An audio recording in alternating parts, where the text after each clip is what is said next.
tener con la abuela que con un lugar especializado.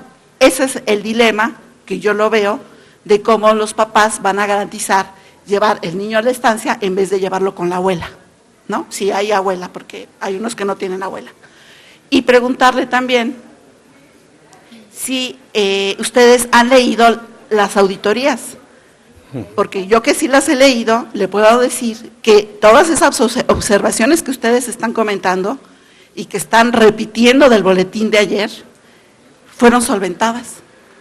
A lo mejor no lo vieron, pero dice la auditoría que fueron solventadas a lo largo de la auditoría, esto y aquello, y al final la auditoría concluye que las estancias sí contribuyen a ayudar a los padres de familia a mantener su trabajo y también al desarrollo de los niños. Entonces, no estaban tan mal las estancias como ustedes lo quieren hacer creer, porque es mínima. Todas esas observaciones, sí son observaciones, pero que se han ido solventando y no dicen que tengan que cerrarse. No es la recomendación de la auditoría ni del Coneval, ni que se cancelen los recursos. Esas no son las sugerencias de ninguna parte de los lados especializados. Entonces, ¿por qué ustedes están perdiendo de visión eso? Eso es mi pregunta. ¿Cómo es que están ignorando realmente la esencia de las recomendaciones de la auditoría y están justificando una medida que más que parece la intención de querer borrar programas del pasado que no son llevados por Morena y que son exitosos o al menos no han sido descalificados por los especialistas? Buenas tardes, mi nombre es Marco Antonio González Reyes, diputado federal de la Quinta Circunscripción. Bueno, respondiendo, vamos por partes, tratando de responder las interrogantes que han realizado. En primer lugar, dejar en claro que el gobierno federal no está desapareciendo ni pretende desaparecer las estancias. Creo que ha sido repetitivo y es importante señalar que no hay ninguna razón para pensar que van a desaparecer ni que estén cerrando. Con respecto al dato sobre la auditoría y los datos que hemos encontrado, efectivamente hay datos muy relevantes y que se ha hecho una investigación profunda. Se han encontrado alteraciones en las listas de asistencia, ausencia de responsables al interior de las propias estancias, infraestructura en riesgo, higiene deficiente, mala alimentación, falta de transparencia, pagos indebidos y corrupción. Aquí yo creo que también sería una parte cuestionarlos también a ustedes si consideran prudente que el gobierno federal deba aceptar que los actos de corrupción continúen vigente o que se generen reglas de operación claras para eficientar en este caso, el uso correcto al interior de las estancias infantiles.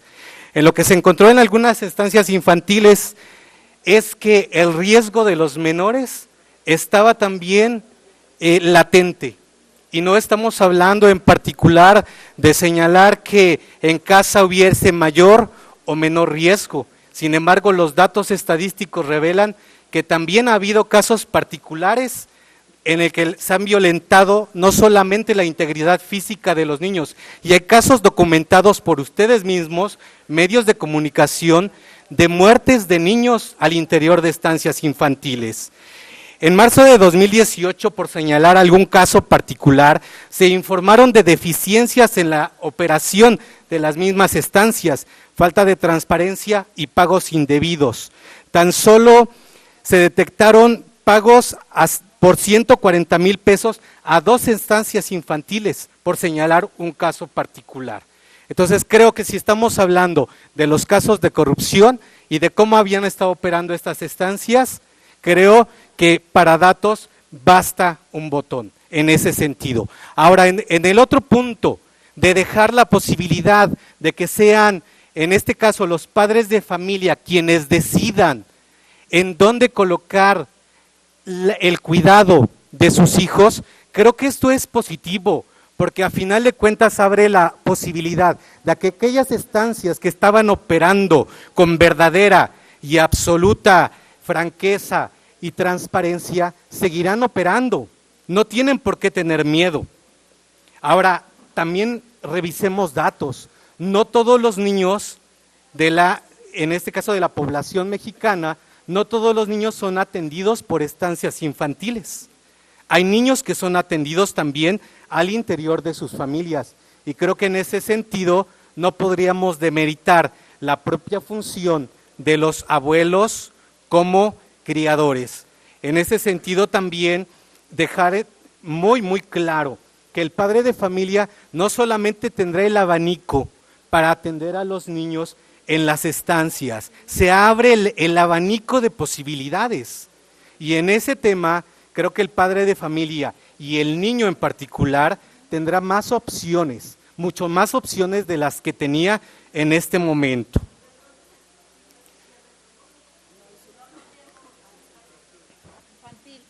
Para el desarrollo también de mi hijo, entonces lo tengo que pagarle a la nana, a la vecina, y no va a haber el desarrollo infantil para el niño.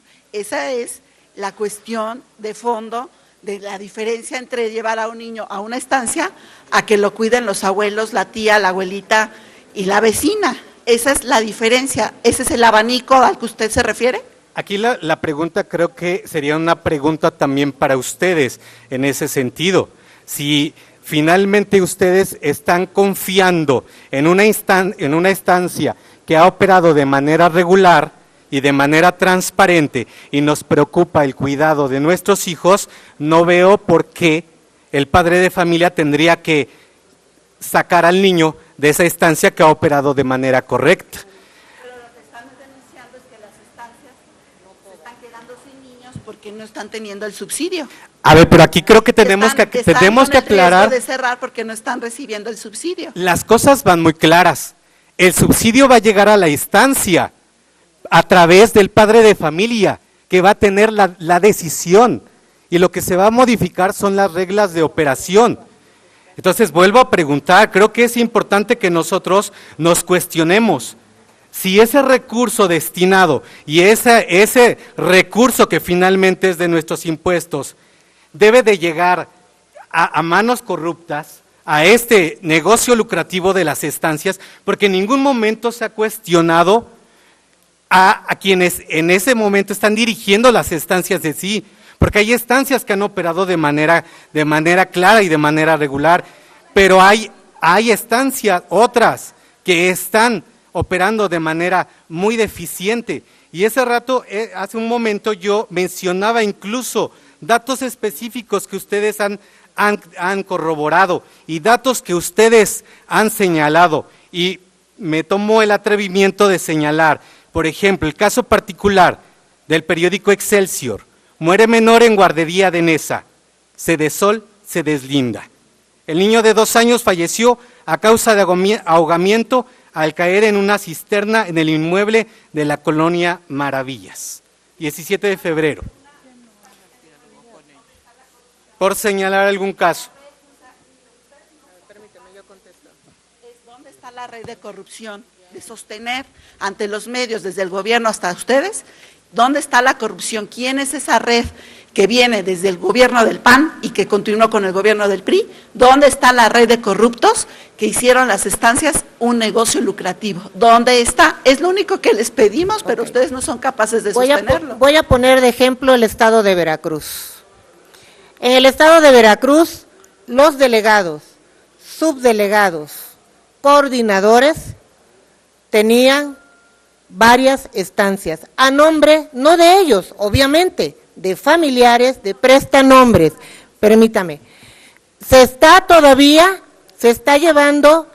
integrando carpetas de investigación y esta información fue proporcionada por las mismas compañeras o las mismas personas que manejan estancias infantiles. Tienen bien ubicadas quiénes son y dónde están esas estancias infantiles.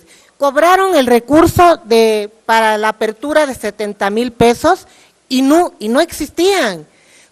Tenían 2 niños en listas y cobraban el máximo de los niños, 50, 60, 40. Hay nombres, ¿sí?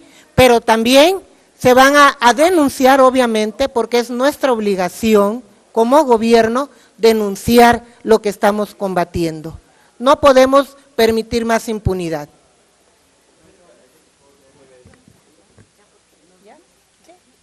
Gracias, diputadas. Buenas tardes. Buenas tardes. Si fueran tan amables de hacernos un par de precisiones, yo insistiría sobre la pregunta que les plantea mi compañera Claudia de Reforma, en cuántas denuncias que ustedes sepan, cuántas con número se han interpuesto hasta este momento, o como menciona la diputada Rosalba, cuántas carpetas se han abierto hasta este momento de investigación con la información que ha sido proporcionada por las personas que ustedes indican, porque lo que necesitamos saber es que se tienen, dice el gobierno, está identificada bien dónde está la corrupción en las estancias. Entonces, hasta este momento, que ustedes sepan cuántas denuncias han presentado, en qué estados, por cuántas estancias, porque se dice que son 300 estancias de las más de 9,000 las que tienen un problema claro e identificado de corrupción. Esa sería una, si fueran ustedes tan amables. Mi siguiente pregunta es, entendemos que platicaron ustedes en la plenaria de la bancada con la subsecretaria Ariadna Montiel. Yo quiero preguntarles ellas qué les dijo sobre este tema y si les indicó de manera clara si habría algún mecanismo para verificar o cuantificar y medir cuántos padres de los que van a recibir el subsidio directo, el dinero directo, van a llevar o no a sus hijos a la guardería o a alguna otra opción de las que mencionaba el diputado. O sea, si ella les planteó cuál va a ser el mecanismo para verificar, si no obligar al padre a que lleve al hijo a la guardería o con la abuela, si hay un mecanismo para medir quiénes sí los van a llevar y quiénes no, o sea, para que sepan ustedes cómo se ejerció el recurso. Y los datos que nos proporcionaban son de la Auditoría Superior, ¿o de quiénes son? Sí, Marcos es de la Auditoría Superior, ¿verdad? Ok, bueno. En Veracruz, hasta ahorita, tengo entendido que son 4 denuncias las que hay hasta el momento. Se están integrando las carpetas, obviamente, ¿sí? Y conforme se vayan integrando las carpetas, se van a ir presentando las denuncias. Eso es en el estado de Veracruz, ¿sí? No, hasta ahorita no tenemos cifra, esperemos muy pronto poder proporcionárselas con todo gusto, apenas tengamos la información se la haremos llegar. ¿Cuál fue la otra pregunta? A ver, ¿qué le dijo Ariadna? Cabe mencionar, los niños que están en el padrón de estancias infantiles van a continuar recibiendo el apoyo. Todos los niños que aparecen en el padrón de estancias infantiles se les va a otorgar el recurso, ¿sí?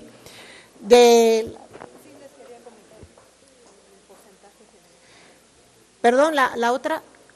Si la subsecretaria Montiel les dijo con qué mecanismo van a medir. Todavía las reglas de operación van a salir publicadas el 28 de este mes. Ya se van a publicar las reglas de operación. Obviamente nosotros también vamos a estar muy pendientes porque pues es nuestra obligación el vigilar que los recursos que nosotros aprobamos para ejercerse se apliquen de la manera correcta. Como madre, yo creo que ninguna madre de familia va a exponer a sus hijos o a su hijo. Lo mismo que hacen para cuando deciden a dónde van a inscribir, a qué escuela van a inscribir a sus niños, lo mismo hacen las mamás para decidir a qué estancia infantil van a llevar a sus niños. ¿Sí? A ver, ¿alguien más de mis compañeros que quiera participar? La compañera Graciela, y ya terminamos porque nos vamos a votación nominal. Nada más. Sí. Bueno. Falta nada más una pregunta más de Roberto Cardona. Con respecto a la pregunta que hicieron, si se tenía alguna información en general. La información en general de ineficiencias que se encontraron en las guarderías es un 30% de irregularidades que se encontraron. En general, les vuelvo a repetir que nos den la oportunidad de tener, en cuanto se tenga este listado de guarderías, dárselas, ¿sí? Pero como madre de familia o como abuela que ya soy, así fuera un solo caso de guarderías, no voy a permitir que se sigan dando este tipo de corrupción en mi país. Estamos aquí para cambiar las cosas en México, y así fuera una sola en la que ya se encontró que hay falsos registros de niños, hasta un 30%, hasta un 40% de niños, no lo vamos a permitir. ¿Sí? No queremos dañar a los niños, ni se van a dañar. Si las estancias tienen una responsabilidad con los niños, no tienen por qué cerrar sus instalaciones, no tienen por qué estar esperando a que llegue el subsidio de 800 pesos. ¿Tienen una responsabilidad social? Sí la tienen. Desde el momento que aperturaron con un recurso público, tienen la obligación de tener aperturadas, y los padres de familia, como sea la vía y como sea con el retraso de 2 meses, como ha sido cada 2 años, cada año, tienen que estarse esperando y no negarles la atención. Recordemos que no sobrevive nada más con el subsidio. También los padres de familia dan otro subsidio, por lo tanto tienen un ingreso y no tienen por qué tener cerradas las guarderías, las estancias. Sí, nos lo proporcionó el gobierno federal. Sí, yo creo que me equivoqué, discúlpenme, fue un 30%, ¿sí? La Secretaría del Bienestar, la Subsecretaría del Bienestar, ¿sí? Pero les comento, así fuera una sola, no vamos a permitir que pase eso. Gracias.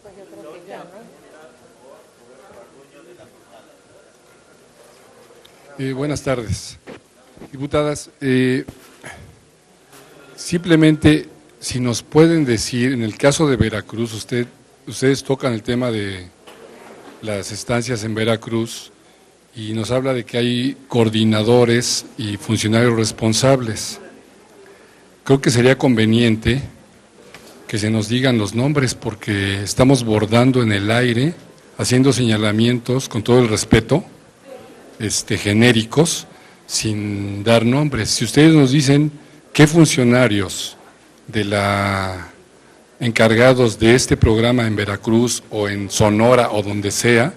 Creo que así vamos a comenzar a saber quiénes fueron los responsables de esta corrupción que ustedes están aquí reiterando, por favor. Ok. Bueno, como saben, se están integrando las carpetas, ¿sí? Pero les puedo proporcionar un nombre, y es ahorita compañera diputada federal, Anilú Ingram. Ella es una de las implicadas en esta red de corrupción. Muchas gracias, que tengan muy bonita tarde.